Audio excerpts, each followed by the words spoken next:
Gandhi live courtside here on the floor at TD Garden with Elle Duncan live there in Bristol. And Elle, coming up later in the program, Stephen A. Smith joining us live with the very latest on how the Celtics can keep their season alive. Okay, we're looking forward to that. And of course, Lamar Jackson finally speaking for the first time, Kevin, in 5 months about his bid for a new contract with the Ravens. So we'll hear from him in a second as well. But Kev, let's get everybody set for Game 6, right, of these NBA Finals. Can't wait.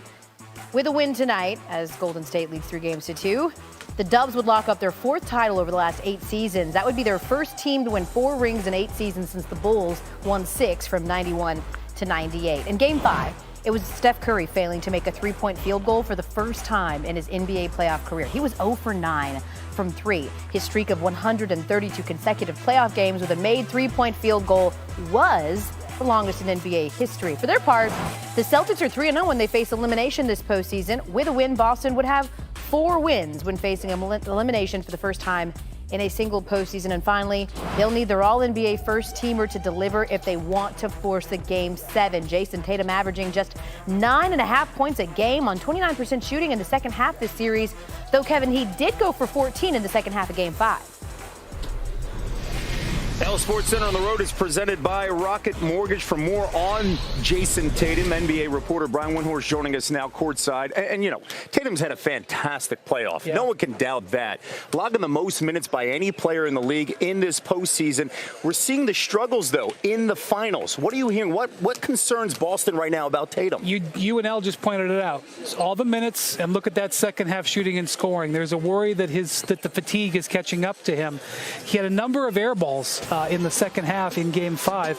So Ime Udoka is going to try to find some rest for him tonight. He played him 44 minutes in Game 5. It's hard to say that, Kevin, in a situation where you're in an elimination game, but he's going to try to get him little breaks. Even if there's a media timeout coming, he can pull him off for 30 seconds so he can take advantage of the timeout and get 4 or 5 minutes of actual rest.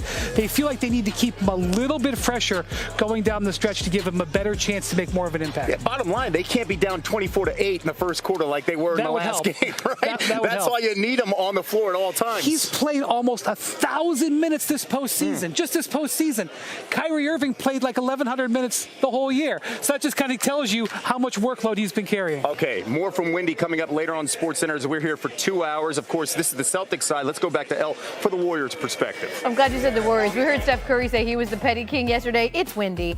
Looking to close out the series tonight, we talked about how good Boston is in elimination games. Dubs 3-3 with an opportunity to clinch this postseason. It gets worse when they're on the road. They're 0-3 in closeout opportunities. However, Golden State's won 5 of 6 series when leading 3-2 under Steve Kerr, with the lone loss being, you know it, those 2016 finals against the Cavs. But Draymond was suspended. Kendra Andrews covers the Warriors for us and joins us now live from TD Garden. Kendra, what can you share with us about the Warriors' mindset as they look to close things out tonight? Yeah, well, as you said, the Warriors are 0-3 in closing out series this postseason on their first attempt. Meanwhile, the Celtics 3-0 when facing elimination. But Steve Kerr said this morning he could sense a great deal of focus and confidence from his team. The mood around shoot-around was light. It was fun. Draymond Green was dancing around, but you could definitely sense that focus. Stephen Curry said, closing out, not just this series, but the NBA Finals is the hardest game you will ever play in your career because of what is at stake. The Warriors are dealing with their own anxiety and their nerves about what's waiting for them on the other side of this game. And they're facing a team that's playing with nothing to lose, right? And the Warriors know that the Celtics team in particular is super hard to beat, especially in this building. Klay Thompson said, for us to match that desperation that they'll play with or exceed it, we're going to have to play with as much force and energy and effort as we've had to play with all season long. And the Warriors hope that they can get it done tonight and not send this back to San Francisco. It's difficult because it's on the road and also because no one's beat the Celtics 3 times. They haven't lost 3 times in a row since December. Part of the reason Golden State, a 3.5-point underdog in this one tonight. But of course, Kevin, if the Celtics are going to win, they're going to have to pay attention to protecting the ball. Thank you, Kendra. Yeah, that's been a huge storyline, Al. I'm glad you brought that up. The Celtics and the issues with the turnovers, 330, the most by any team in the playoffs since 2006. They give the ball up over 16% of their possessions, by far the worst in the league this season. And Jason Tatum has 95 turnovers this postseason, the most by any player in a postseason since they were first tracked.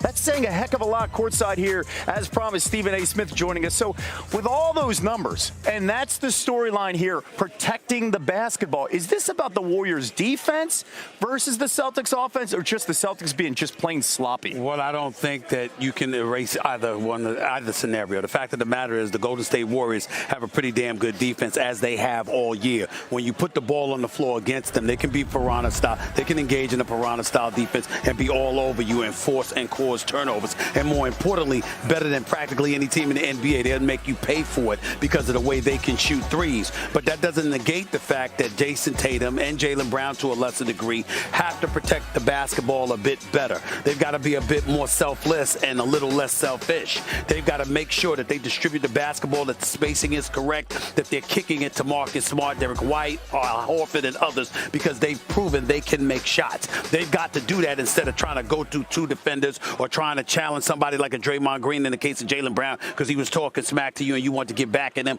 You don't have time for that. What you've got to do is know what your limitations are. You can make shots. You can finish at the basket. You can hit three-pointers, etc. What you can't do is dribble through two or three people and expect to come up with a basket going up against the Golden State Warriors. That ain't going to work to your advantage, and we've seen that already in the first 5 games. Steve Kerr's done a fantastic job adjusting with the mismatches here so far, especially the last 2 games.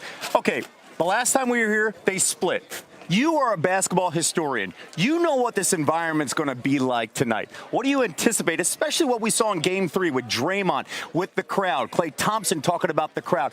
And now the Warriors have the chance to close it out on their home floor. What do you expect from Boston? The beauty of this game tonight is the only thing you can count on is the Boston crowd. Yep.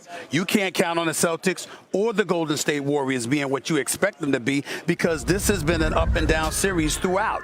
Game 1 was Boston. They turned a 30 or 15-point deficit into a 15-point lead. They win Game 1. Game 2, the Golden State Warriors were up by 30. Game 3, they come into Boston, and the Celtics handle their business, blow them out. Game 4, Steph Curry rises to the occasion, drops 43, 14 to 26 shooting, 7 to 14 from three-point range, looking like the NBA Finals MVP to be. And then Game 5, Andrew Wiggins, even though he's been solid all series, comes out of nowhere and gives you 26 and 13. It's all over the place right now. You don't know which Boston team is going to show up. You don't know which Golden State team is going to show up. That's what has made this one of the most thrilling NBA Finals we've seen in recent memories. I will say this. If Boston is going to win, they need to win by a distance.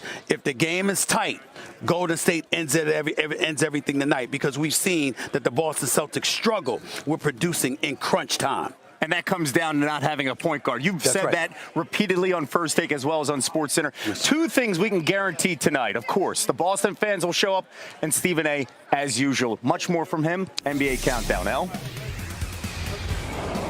All right, thank you so much, Kevin. How about more headlines, right? There's a lot happening beyond just the NBA Finals. We start with the basketball legend, Sue Bird, announcing her retirement after this season. Her resume, including 4 WNBA titles, 5 gold medals with Team USA.